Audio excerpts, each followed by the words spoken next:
கோவிந்ததாசர் பற்றிய வரலாறு. அரங்கப் பெருமான் முன் அவன் அருளால் தாம் இயற்றிய பாடல்களை பாடிக்கொண்டிருந்தார் அந்த பக்தர்.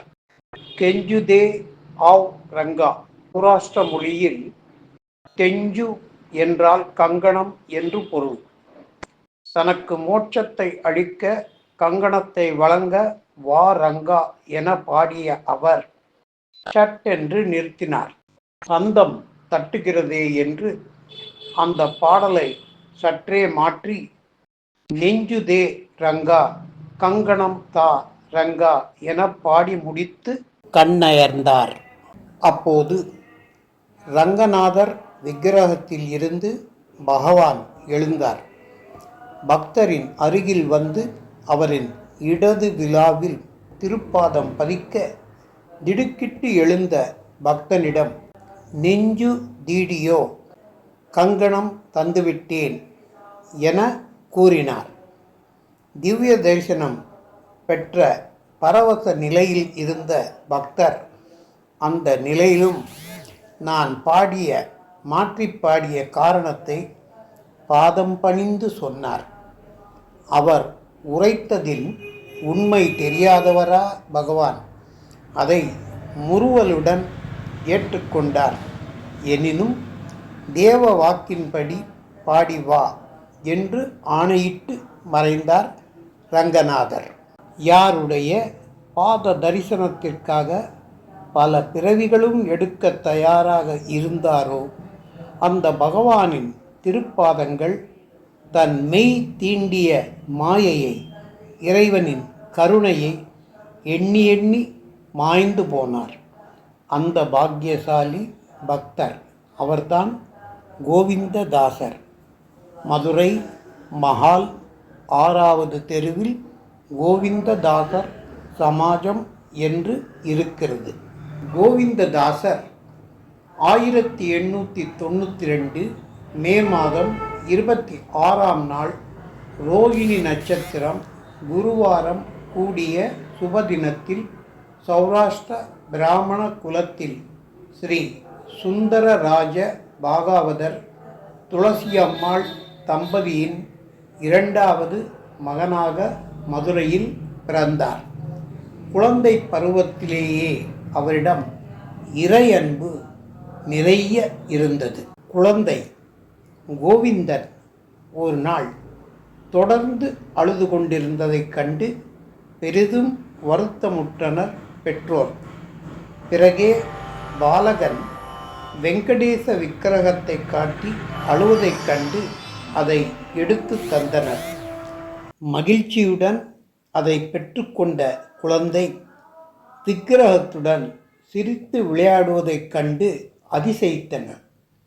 இதுபோன்ற பல நிகழ்வுகள் பாலகன் கோவிந்தனின் தெய்வ பக்தியை நிரூபித்தன. கோவிந்ததாசர் தமது 14வது வயதில் பள்ளி கல்வியை முடித்தார். ஸ்ரீ முத்துசுவாமி பாகவதரிடம் ஹரிநாம ஞானோபதேசம் பெற்றார். அவருடைய பிரியத்திற்குரிய முதன்மை சிஷ்யராகவும் ஆனார். மேலும் பல பக்தர்களை பாகவதரின் சீடர்கள் ஆக்கினார். குருவிடமிருந்து பஞ்ச யக்ஞங்கள், சங்கீர்த்தனம் ஆகியவற்றை கற்ற கோவிந்ததாசர் பிறருக்கு கற்பிப்பதிலும் திறமை பெற்றார். குருவின் உபதேசத்தை பின்பற்றி பக்தி மற்றும் அனுஷ்டானங்களுடன் வாழ்ந்து வந்த கோவிந்ததாசர் யோக சித்தி பெற்றார். திருப்பதியில் தினமும் பெருமாளை சேவித்து ஆனந்தமாக வாழ்ந்து வந்தபோது பெற்றோரின் விருப்பத்திற்கு இணங்க திருமணம் செய்து கொண்டார். இயற்கையாகவே பற்றற்ற நிலையில் இருந்த மனதை இல்லத்தில் திருப்ப முடியாமல் ஒருவித துடிப்புடனேயே வாழ்க்கையை அவர் நடத்தி வந்தார். இந்த நிலையில் விதியின் வலிமையினால் அவரது மனைவி காலமானார். தலைகள் அறுக்கப்பட்ட தாசரின் மனம் பக்தி நெறியை உலகெங்கும் தலைக்கச் செய்ய விரும்பியது. பஜனை கீர்த்தனங்களுடன் உஞ்ச விருத்தியிலும் ஈடுபட்டபடி பல திருப்பதிகளுக்கு யாத்திரையாக புறப்பட்டார். அந்த ஸ்தல யாத்திரை காலங்களில் பகவத் பக்தியில் ஆழ்ந்து பரவச நிலையில் சௌராஷ்டிரம் மற்றும் தமிழ் மொழிகளில் அநேக கீர்த்தனைகளை பாடினார். அவ்வப்போது தங்கிய ஊர்களில் பக்தர்கள் பெரும் வரவேற்பு அளித்தனர். சிஷ்யர்கள் பலர் சேர்ந்தனர். பல உபன்யாசங்களையும் கோவிந்ததாசர் ஆற்றினார். 1926ஆம் ஆண்டு தமது இல்லத்தில் மதுரையில் மஹால் 6 கோவிந்ததாசர் சமாஜத்தில் ஸ்ரீதேவி பூதேவி சமேத வெங்கடேச பெருமாள், பெரிய திருவடியான கருடன், சிறிய திருவடி ஆஞ்சநேயர் ஆகிய அர்ச்சா மூர்த்திகளை பிரதிஷ்டை செய்து புரட்டாசியில் திருப்பதியில் நடக்கும் பிரம்மோற்சவத்தைப் போலவே தன் ஊரில் சிறப்பு உற்சவம் நடத்தினார். அவருடைய இல்லம் கோவிந்ததாச சேவா சமாஜம் என்று ஆஸ்தீக அன்பர்கள் கூடும் புனித கூடமாயிற்று. அதுவே கோவிந்த பீடம் என்று அழைக்கப்படுகிறது. சமாஜத்தில் சந்தியா வந்தனம், காயத்ரி ஜபம், தியானம், யோகம், கீர்த்தனம் போன்ற சத் விஷயங்கள் போதிக்கப்படுகின்றன. மனமே எங்கும் போகாதே, கேள், ஜீவ முக்தி தருவார் வெங்கடேசன் போன்ற பல பாடல்களை பாடி பஜனை சம்பிரதாயத்தை நடத்தி வந்தார் கோவிந்ததாசர். காயத்ரி பீஜ மந்திரங்கள் கொண்ட யந்திரங்களை உருவாக்கினார். பிரம்ம யக்ஞம், காயத்ரி சப்தாகம் ஆகியவற்றை மதுரையில் நடத்தினார். முதல் பிரம்ம யக்ஞத்தை நடத்திய போது சுவாமிகளிடம் பொறாமை கொண்ட சிலர் பல தீய செயல்களின் மூலம் யாகத்தை தடுக்க முயன்றனர். சுவாமிகள் தியானத்தில் ஆழ்ந்து யாக தேவியான ஸ்ரீ காயத்ரியிடம் முறையிட்டார். ஸ்ரீ காயத்ரி தேவியே தரிசனம் தந்து யக்ஞ ஆஹூதிகளை ஏற்றுக்கொள்வதாக காட்டி அருளினாள். காயத்ரி தேவி ஆராதனை இன்றும் தொடர்கிறது. கீதா பாராயணம் என்பது கோவிந்ததாசரின் ஒரு முக்கிய அம்சம். தமது உஞ்சவிருத்தி காலத்திலேயே பகவத்கீதையை கேட்பதையும் அதன்படி நடப்பதையும் சிறப்பாக செய்து வந்த அவர் மற்ற பக்தர்களும் கீதையை கேட்டு இன்புற உதவினார்.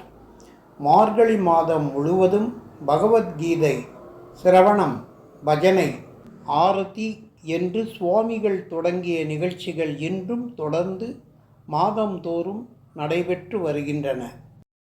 கோவிந்ததாசர் சுவாமிகளின் மகிமைகள். பக்தர் ஒருவரின் இல்லத்தில் நடைபெற்ற அமாவாசை பஜனையில் ஆதி பரஞ்சோதி என்று தொடங்கும் பாடல் பகுதியை பாடுமாறு இறைவன் அசரீதியாக சொன்னார். அது மட்டுமல்லாமல் அந்த பாடல் ஹார்மோனிய பெட்டியில் அவர் வாசித்து கொண்டிருந்த ஹார்மோனிய பெட்டியின் மீது ஃபிலிம் சுருள் போல் எழுதி காண்பிக்கப்பட்டது. ஒரு நாள் சுவாமிகள் தியானத்தில் இருந்தபோது அவரது கண்களில் இருந்து சுடரொளி வெளிப்பட்டு பிரகாசித்தது. அதை கண்ட ஒரு சிஷ்யன் பரவசமடைந்து பிரமித்து மயங்கினார். நிஷ்டை தெளிந்த பிறகு சுவாமிகள் அந்த சிஷ்யனை ஆசுவாசப்படுத்தினார். ஆனால் அந்த சிஷ்யனோ பல நாட்கள் அதே பரவச நிலையில் இருந்தான். ஒரு முறை சுவாமிகள் ராமநாம மந்திரத்தை ஜபித்து தியானத்தில் இருந்தார். அடுத்த தெருவில் இருந்த குழந்தை ஒன்றின் உயிரை கவ்வ யமதூதன் அந்த வழியிலேயே சென்றான். அவனால் மேற்கொண்டு போக முடியவில்லை. இதற்கான காரணத்தை யமதூதன் சுவாமிகளிடம் கேட்டபோது, சுவாமிகள் குரு உபதேசமான ராமநாம தாரகம் தியானிக்கப்படும் இடமல்லவா இது? இந்த வழியாக செல்லலாமா, வேறு வழியில் செல் என்று பணித்தார். இதன் மூலம் ராமநாமத்தின் பெருமையை உலகத்திற்கு வெளிப்படுத்தினார் சுவாமிகள். 1974 ஆண்டு ஏப்ரல் மாதம் 7ஆம் தேதியன்று கோவிந்ததாசர் பகவான் திருவடியை அடைந்தார். இவ்வாறு கோவிந்ததாசர் தமது யோக சக்தியால் பல அற்புதங்களை நிகழ்த்தி இருந்தாலும் அவரது அவதார குறிக்கோள் கோவிந்த பக்தியை பரப்புவது, பகவத்கீதை பிரச்சாரம், காயத்ரி தேவியின் மகிமையை மக்களுக்கு உணர்த்துவது போன்றவையே. இவற்றை இன்றும் கோவிந்ததாச சேவா சமாஜம் பின்பற்றி வருகிறது. ராமகிருஷ்ண விஜயம் பத்திரிகையில் வெளியான செய்திகள். வாசிப்பு எடிட்டர் எஸ். ராம் ஈஸ்வர் லால், ஜுட்டிசன்ஸ் நியூஸ் சேனல். நன்றி, வணக்கம். ஆதாரம் ராமகிருஷ்ண விஜயம், மே இதழ், 2018 ஆண்டு. நன்றி, வணக்கம்.